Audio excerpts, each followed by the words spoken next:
रोज़ जुमा 15 तारीख तकरीबन शाम में मगरिब के वक्त फिर मालेगांव शहर के अंदर एक हादसा हुआ। यह हादसा मालदा सिवार के पास हुआ। एक बुज़ुर्ग जिनकी उम्र तकरीबन 60 से 65 साल है, उनका नाम है मोहम्मद हनीफ निज़ामुद्दीन। ये 11,000 कॉलोनी से निकलकर अपनी बच्ची से मिलने के लिए जा रहे थे। उनकी बच्ची रमज़ानपुरे में दी हुई थी, तो बच्ची से मुलाकात के लिए जा रहे थे। जब वो बच्ची से मुलाकात करके वापस लौट रहे थे, तो लौटते हुए जब ये रोड हाईवे जिसको क्रॉस कर रहे थे, तो पहला रोड तो वो आराम से क्रॉस कर लिए, लेकिन दूसरा रोड क्रॉस करने में एक मालवातुक गाड़ी ने इतनी ज़बरदस्त उनको टक्कर मारी कि वो कई फीट जाकर दूर गिरे और वहाँ से मालवातुक गाड़ी वाला भाग गया। अभी तक वो मिला नहीं। अभी आज का ये 5वां रोज़ है। 5 दिन कंप्लीट हो चुके हैं कि हम लोग यूट्यूब के ऊपर आकर बार बार आप लोगों को बयान दे रहे हैं कि हाईवे डिपार्टमेंट की इतनी बड़ी गलती है। ना सर्विस रोड बनाए, ना उड़ान पुल बनाए, और ना ब्रेकर दिए, और ना ही अंडरग्राउंड रास्ते बनाए। मालेगांव शहर के सियासी, समाजी, सोशल वर्कर हर कोई इसके ऊपर बार बार तबसरा कर रहा है और बार बार मेमोरेंडम दे रहा है। पुलिस डिपार्टमेंट को भी हमने बार बार आगाह किया कि देखो यहाँ पर दिन ब दिन ये हादसा बढ़ते जा रहे हैं। ये हादसा बढ़ने का कारण सिर्फ ये है कि हमारे को ना सर्विस रोड है, ना उड़ान पुल है, और ना ही अंडरग्राउंड रास्ते हैं।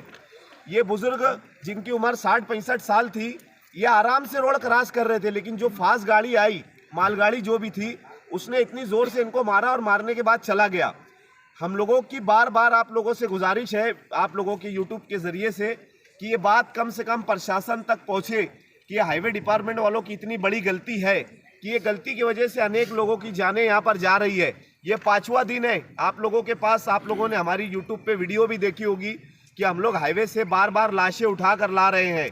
ये 5वां एक्सीडेंट है आज का कि हम लोगों को बार बार आप लोगों के सामने आकर बोलना पड़ रहा है। ये बच्चा है उनका, ये बच्चा, और उसके अलावा मुझे हमारे शामनामा के इफ्तिकार भाई और जावेद भाई, इन्होंने तकरीबन मगरिब के वक्त फ़ोन किया, बोले कि ऐसे ऐसे एक बड़े मियाँ को हम लोग भेज रहे हैं जिनको गाड़ी वाले ने उड़ाकर चला गया और वो बहुत ज़्यादा सीरियस है।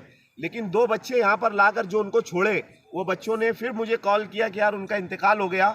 हमने अभी पावरवाड़ी पुलिस स्टेशन के API निज़ाम साहब को कॉल किया है। वो यहाँ पर आ रहे हैं, नाजिम शेख साहब को, वो यहाँ पर आ रहे हैं। आने के बाद इनके पंचनामा वगैरह करने के फ़ौरन बाद आप लोगों के ताबे में बॉडी दे दी जाएगी। और दूसरी गुजारिश ये है हमारी कि जुमा के रोज़ जो हाईवे के ऊपर डिवाइडर के ऊपर लोग बैठे रहते हैं, तो उन लोगों से हम ये गुजारिश करना चाहते कि पहली बात तो हमारे शहर के अंदर पोल्यूशन से सब लोग परेशान हैं। आप लोग हाईवे पे बैठते हो, जो गाड़ियों का डीजल का और पेट्रोल का जो धुआं रहता है वो आपकी नाक के ज़रिए आपके फेफड़ों में जाता है, वो उसके वजह से आपको बीमारी लग सकती है।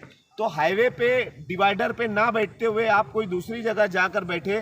खुदा ना खास्ता ट्रक बोलो या और दूसरी गाड़ियां बोलो, कोई वो डिवाइडर पे चढ़ा दे या गाड़ी पलट जाए, तो इसके वजह से वहां पर बहुत ज़्यादा नुकसान, जानों का नुकसान होने का खतरा है। आप लोगों से हम लोग गुजारिश करते, हर जुमा को हम लोग देखते हैं कि वहां पर 200-500 लोग बैठे रहते हैं। शुक्रिया, अस्सलाम वालेकुम। मालेगांव मुस्तफ़ा बंगार बाज़ार डायमंड कारपेट होलसेल रेट में यहाँ पर कारपेट दिया जाता है।